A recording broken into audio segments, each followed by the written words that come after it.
Hello. Hello ma'am, मैं आपके bank से बात कर रहा हूँ। आपका शुभ नाम? फुलमती देवी।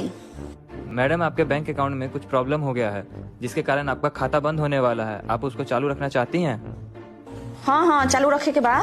अगर चालू रखना है तो आपके फोन पे एक OTP जाएगा, वो आपको बताना है। ठीक बा, जल्दी भेजी।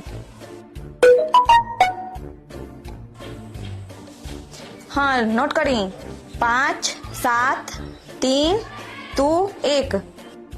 ठीक है मैडम, आपका अकाउंट बच गया। कांग्रेचुलेशन। ठीक बा। ए जी, जानता नहीं, हम अपन बैंक अकाउंट बचा लेनी। कैसे?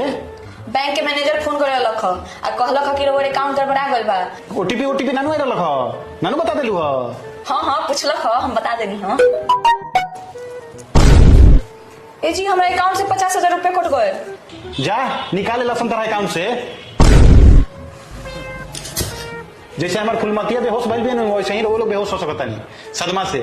अपने जीवन के पूंजी रख ले बनी लोग बैंक में, तो केहू फोन करके OTP पूछे चाहे बैंक के डिटेल पूछे तो डायरेक्ट बैंक में जाके पूछी लो कि अगर जरूरत बाकी ना। कभी भी फोन पर अपन OTP चाहे बैंक डिटेल केहू के मत बताई लोग। आई वीडियो के ज्यादा से ज्यादा शेयर करी लोग। ये वीडियो पर लाइक से ज्यादा शेयर होगे चाहिए, ऐसे कि बहुत लोग जो स्कैम होता है। हमने के बिहार यूपी के लोग बहुत मेहनत से पैसा कमानी सन।